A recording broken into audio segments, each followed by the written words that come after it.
Hello class nines, welcome back to दसवीं maths वाला। Last video के अंदर अपन ने चैप्टर नंबर 2 कवर किया था और आज हम क्लास 9 मैथ्स का चैप्टर नंबर 3 कवर करेंगे।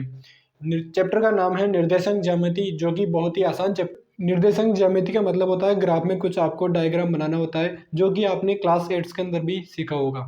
तो चलिए आज आपका समय बर्बाद किए बिना शुरुआत करते हैं इस चैप्टर की। चैप्टर का नाम है निर्देशांक ज्यामिति। निर्देशांक ज्यामिति में ये क्वेश्चन तो है अपना प्रश्नावली 3.2 का दूसरा क्वेश्चन है, लेकिन यहीं से अपन सारा चीज कवर करेंगे। तो यहाँ पर ये जो आपको ये वाली सीधी लाइन दिख रही है ना, ऊर्ध्वाधर, इसको कहते हैं ऊर्ध्वाधर रेखा, रेखा या इसको अक्ष कहते हैं। ठीक है, इसका एक और नाम है, वो है वाई अक्ष। क्या है? वाई अक्ष। और जो आपको ये क्षैतिज रेखा दिख रही है, क्षैतिज रेखा दिख रही है ना, इसको कहते हैं अपन क्षैतिज अक्ष, क्षैतिज अक्ष, या इसको रेखा भी कह देते हैं। साथ में इसका नाम होता है एक्स अक्ष। बेसिकली अपन जब ग्राफ को दर्शाते हैं तो इसको एक्स अक्ष के नाम से, और जो ये ऊर्ध्वाधर रेखा है इसको वाई अक्ष के नाम से दर्शाते हैं। अब यहाँ पर ये जो एक्स अक्ष है और वाई अक्ष, ये दोनों बिंदु ओ पर काटती है। क्या? बिंदु ओ पर काटती है और साथ में क्या करती है? 90 डिग्री का कोण बनाती है। अब ये कट गई। अब ये कितने पार्ट हो गए इसके? एक पार्ट तो ये हो गया, एक पार्ट तो ये हो गया और एक पार्ट ये हो गया। तो ये मतलब 4 पार्ट हो गए इसके। ठीक है, तो इन जो 4 पार्ट हैं इनको कहते हैं चतुर्थांश। क्या कहते हैं? चतुर्थांश कहते हैं। ठीक है मेरे दोस्तों, आशा आपकी समझ आया होगा। अब चतुर्थांश भी हो गया। अब यहाँ पर देखो, जो यहाँ पर ये दिखे है ना, यहाँ पर ये मूल बिंदु O है, इससे लेफ्ट हैंड साइड में इधर तो एक्स एक्स होता है और इधर इसको दर्शाते हैं एक्स डैश से, एक्स डैश अक्ष। मतलब इधर जितने भी मान आएंगे ना इस मूल बिंदु के लेफ्ट साइड के अंदर, वो सभी क्या होंगे? नेगेटिव। और इस मूल बिंदु के नीचे की साइड में ऊर्ध्वाधर रेखा या वाई एक्सिस पे जितने भी मान आएंगे ना मूल बिंदु के जस्ट नीचे, वो सभी किस में आएंगे? ऋणात्मक। और इसको निर्देशित करते हैं Y dash, Y dash X. ठीक है मेरे दोस्तों, ये हो गया चतुर्थांश, एक्स एक्स हो गया, वाई एक्स हो गया। ठीक है, अब जैसे मान लो यहाँ पर ये बिंदु एल दे रखा है। क्या है? बिंदु एल दे रखा है अपने को, और कोई भी आके अपने को पूछता है कि जो ये बना रखा है ना, इसमें आपको बिंदु एल की स्थिति बतानी है।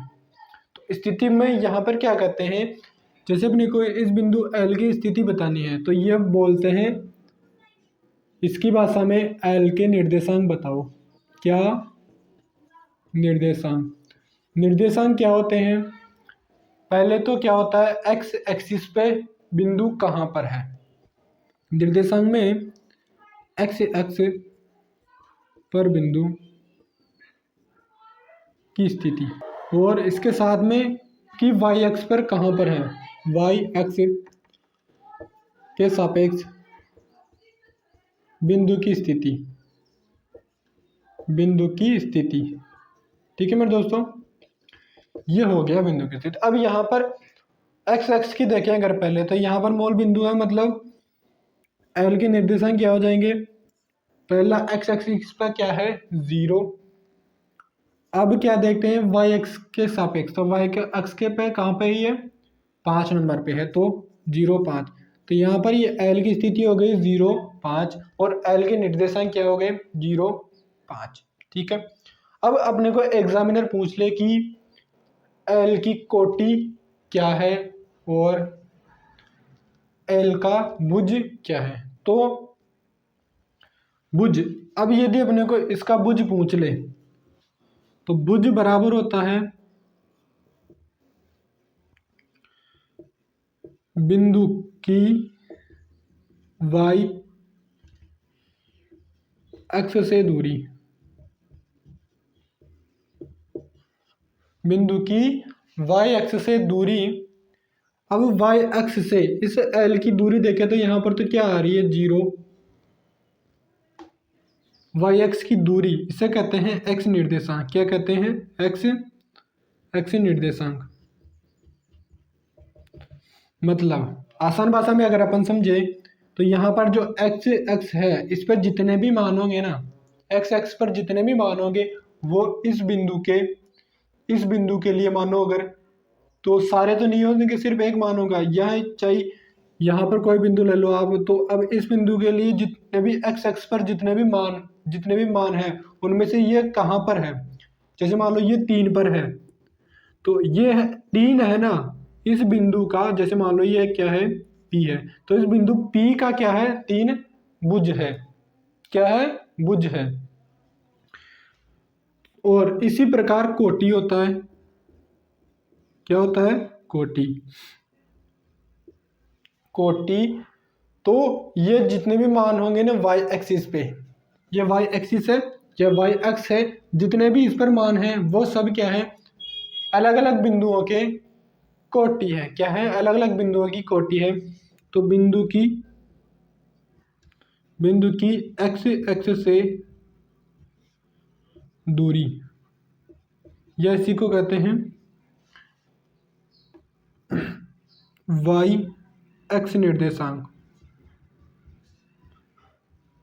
वाई एक्स निर्देशांक। अब अपने को क्वेश्चन एग्जामिनर पूछ ले कि मुझे बिंदु बी का एक्स निर्देशांक बताइए। तो अब एक्स निर्देशांक क्या होगा, जितने भी एक्स एक्सिस पर मान है वो सभी क्या कहलाते हैं एक्स निर्देशांक। अब पर्टिकुलरली अपने को बिंदु बी के लिए पूछा है, तो बिंदु बी की स्थिति कहाँ पर है।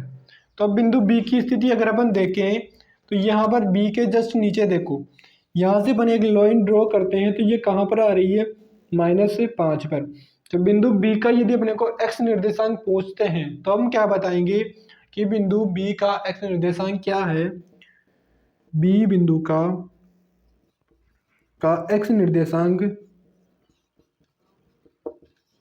निर्देशांक, अब इस एक्स निर्देशांक को क्या कहते हैं अपन भुज। तो भुज क्या हो जाएगा इसका -5, ठीक है। अब अपने को किसी ने आकर पूछा कि तुमने एक्स निर्देशांक तो बता दिया, अब मुझे वाई निर्देशांक भी बताओ। क्या बताओ कि वाई निर्देशांक भी बताओ। या उसने कह दिया कि मुझे कोटि भी बताओ बिंदु बी की कि कोटि क्या है। तो ये ज्ञात करने के लिए अपन क्या करेंगे, जहाँ पर बिंदु बी है इसको लेकर यहाँ से एक लाइन ड्रॉ करेंगे। तो ये लाइन ड्रॉ कहाँ पर जाकर मिल रही है, बिंदु यहाँ पर 2 पर मिल रही है। तो बिंदु बी की कोटि बराबर वाई निर्देशांक बराबर क्या हो जाएगा 2 हो जाएगा। क्या हो जाएगा मेरे दोस्तों 2 हो जाएगा। अब अपने को यदि इसके निर्देशांक पूछ ले कि बिंदु बी की स्थिति या निर्देशांक बताओ, तो पहले क्या आता है भुज आता है, तो -5 और 2, यानी कि ये एक्स निर्देशांक, उसके बाद में वाई निर्देशांक। किसी भी बिंदु के निर्देशांक यदि अपने को ज्ञात करने हैं तो पहले एक्स एक्स की स्थिति देखो कि एक्स एक्स पर कहाँ पर है और कौन सी जगह पर है। फिर उसके बाद में आपको देखना है कि वाई एक्सिस पे कहाँ तक है, मतलब जैसे वाई एक्सिस के सामने ही है या इसके कितनी दूर है, या फिर वाई एक्सिस की सीधी के अंदर कौन से बिंदु पर आ रहा है, ठीक है। अब ये चीज़ें होती है सब ग्राफ के अंदर। अब ग्राफ मैं आपको दिखाता हूँ, ये होता है ग्राफ, ठीक है। इसमें क्या होता है, ये जो वर्ग बना हुआ है वो 1 सेंटीमीटर का होता है, 1 सेंटीमीटर का होता है। इसके बीचों बीच के अंदर जैसे मान लो ये अपना ये बना हुआ है, लेकिन हम यहाँ पर क्या करें, यहाँ से एक लाइन ड्रॉ करें, फिर यहाँ पर एक जस्ट बीच के अंदर एक लाइन ड्रॉ कर दें अगर, तो ये क्या हो जाएगी ऊर्ध्वाधर रेखा तो हो जाएगी वाई एक्सिस, और जो यहाँ पर जस्ट इसके सामने से ये जा रही है ये क्या हो जाएगी एक्स एक्सिस।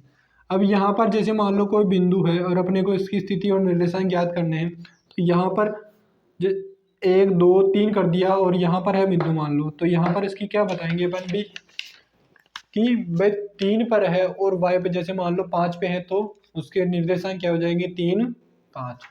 ऐसा ही आपके समझ आ गया हो। यदि आपको समझ आ गया तो वीडियो को लाइक कर दीजिए, अपने दोस्तों के पास शेयर करना ना भूलें।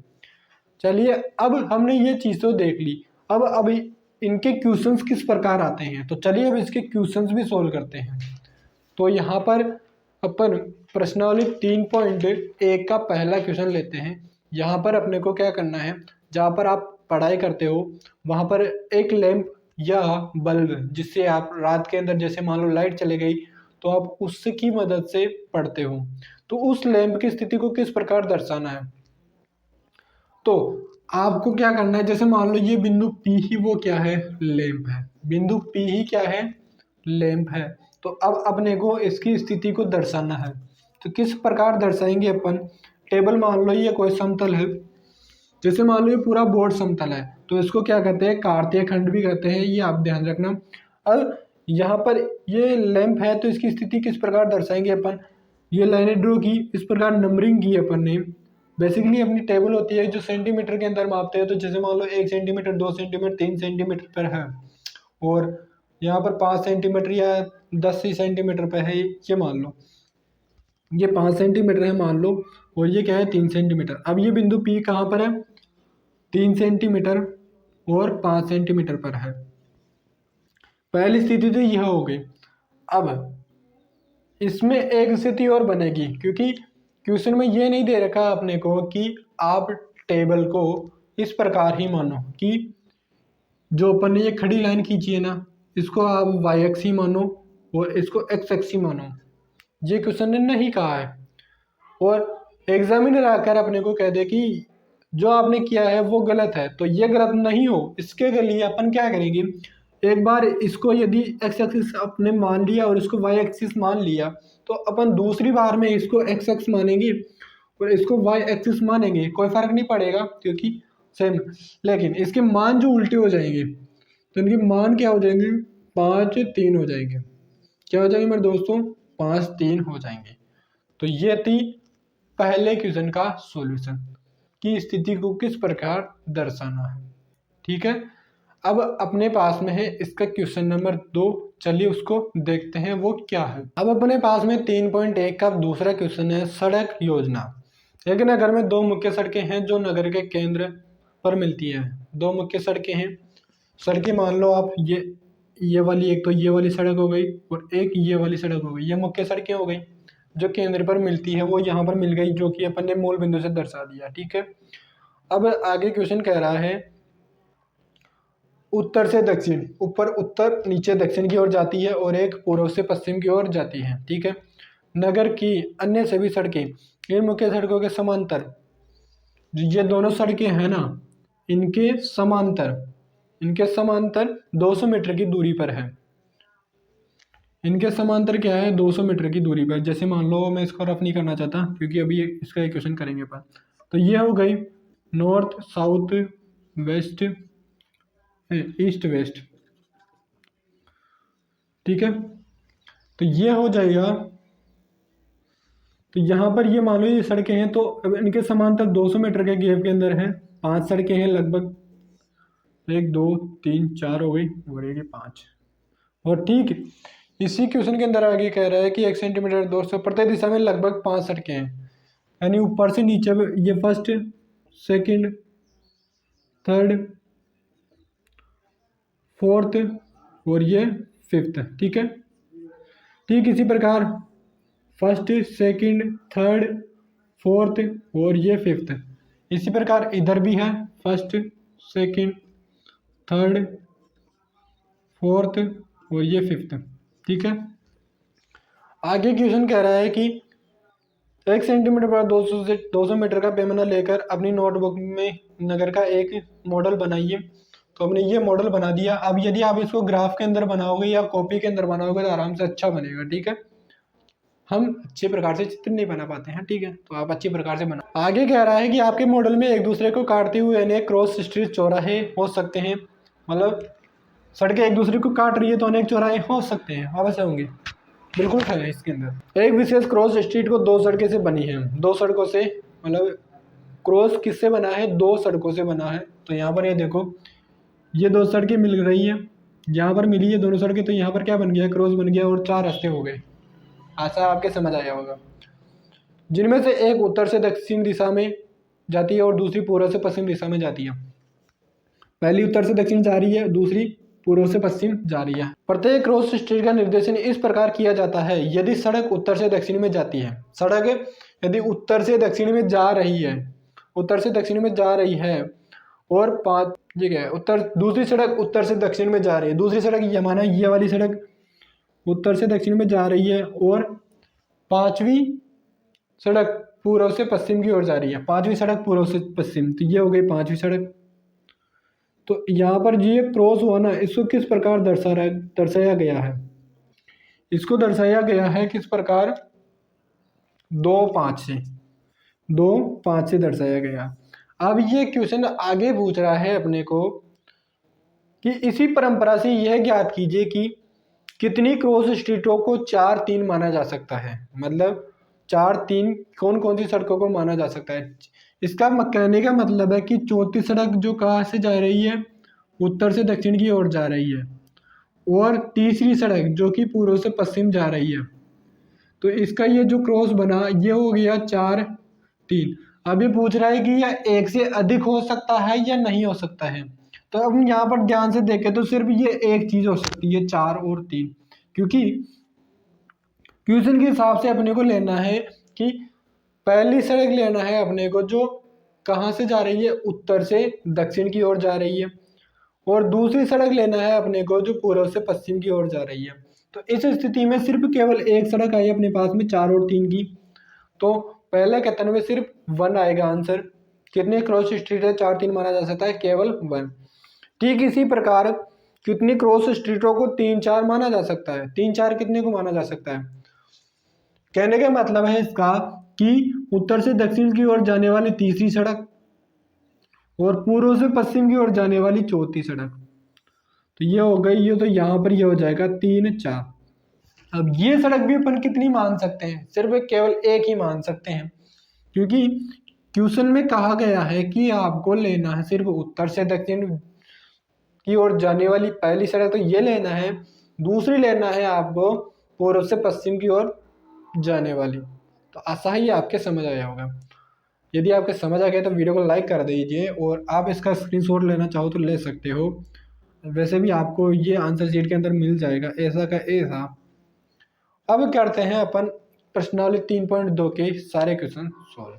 चलिए अब हमारे पास है प्रश्नावली 3.2 का पहला क्वेश्चन। इसमें क्या करना है कि कार्तीय तल में क्षैतिज और ऊर्ध्वाधर रेखाओं को क्या कहा जाता है। क्षैतिज और ऊर्ध्वाधर रेखा को क्षैतिज रेखाएं जो हैं इसको क्या कहेंगे, एक्स एक्स कहेंगे। तो पहले का आंसर यह रहा। और वाई एक्स जो ऊर्ध्वाधर रेखा है इसको क्या कहते हैं, वाई एक्स।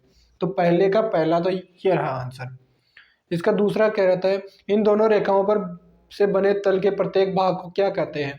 जस्ट अपन ने पहले देखा था कि इन रेखाओं की क्रॉस के बाद में जो ये तल बना हुआ है, ये पार्ट बने हुए हैं, इनको क्या कहते हैं, चतुर्थांश। क्या कहते हैं, चतुर्थांश। चतुर्थांश कहते हैं। तो ये चीज हो गई।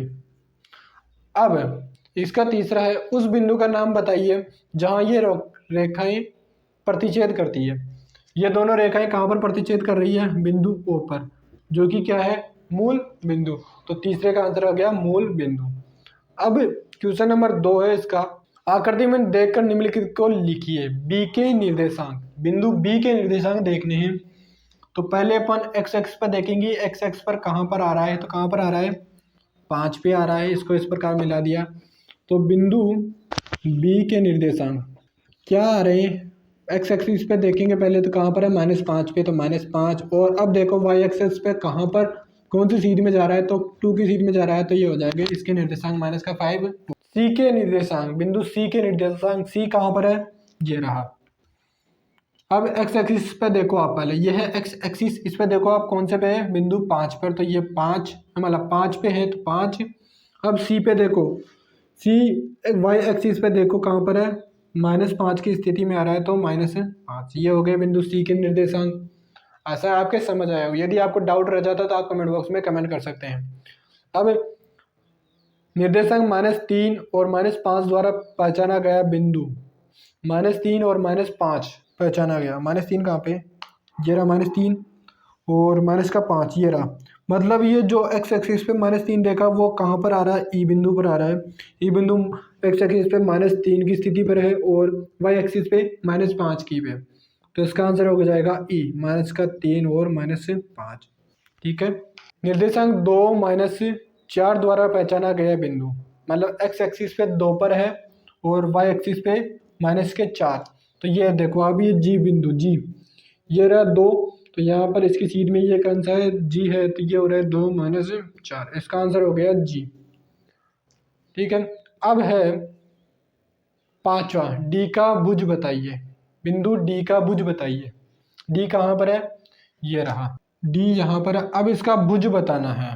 भुज क्या है, वाई एक्सिस से दूरी या एक्स एक्स पर मान, एक्स निर्देशांक। एक्स निर्देशांक क्या हो जाएगा इसका, तो ये हो जाएगा बिंदु डी का भुज। एक्स निर्देशांक क्या हो जाएगा इसका 6। ठीक है, तो इसका सॉल्यूशन ये हो जाएगा। बिंदु एच की कोटि, बिंदु एच की कोटि, एच कहाँ पर है, एच कहाँ पर आ रही, हाँ ये रही बिंदु एच। अब इसकी कोटि क्या हो जाएगी, तो एच की कोटि यानी कि वाई निर्देशांक, तो वाई निर्देशांक क्या आ रहा है यहाँ पर -3। तो बिंदु एच की कोटि बराबर -3, क्या आ गई, -3 आ गई। अब है इसमें क्वेश्चन, इसका छठवां क्वेश्चन है, बिंदु एल के निर्देशांक। बिंदु एल कहाँ पर है, हाँ ये रहा एल। बिंदु एल के निर्देशांक क्या हो गए, पहले एक्स एक्स के सापेक्ष देखेंगे कि ये कहाँ पर है। तो ये बिल्कुल मूल बिंदु के जस्ट ऊपर जा रहा है, तो इसका एक्स निर्देशांक क्या हो जाएगा 0। अब वाई एक्सिस पे देखते हैं, वाई एक्सिस पे कहाँ पर है, बिंदु 5 पे है, तो 5। तो इसके निर्देशांक क्या हो जाएंगे 0 5, क्या हो जाएंगे 0 5। बिंदु एम के निर्देशांक, एम कहाँ पर है, बिंदु एम कहाँ दिख रहा है आपको, हाँ ये रहा बिंदु एम। तो इसके निर्देशांक क्या होंगे, पहले एक्स एक्सिस पे देखो तो कहाँ पर है -3 पे, और वाई एक्सिस पे यानी कि ऊपर नीचे देखो तो कहाँ पर है 0 पर है। तो इसके निर्देशांक हो जाएंगे -3 और 0, क्या हो जाएंगे मेरे दोस्तों -3 और 0। इसी के साथ हमने इसके सारे क्वेश्चन सोल्व कर लिए हैं। यदि आपको वीडियो में मज़ा आया है तो जल्दी से इस वीडियो को लाइक कर दीजिए, और यदि आपको फिर भी कोई डाउट रह गया है तो आप कमेंट बॉक्स में कमेंट कर सकते हैं। हम नेक्स्ट वीडियो के अंदर आपका सॉल्यूशन लेकर आ जाएं। फिर मिलेंगे नेक्स्ट वीडियो में। जय हिंद, जय भारत, जय सिया राम।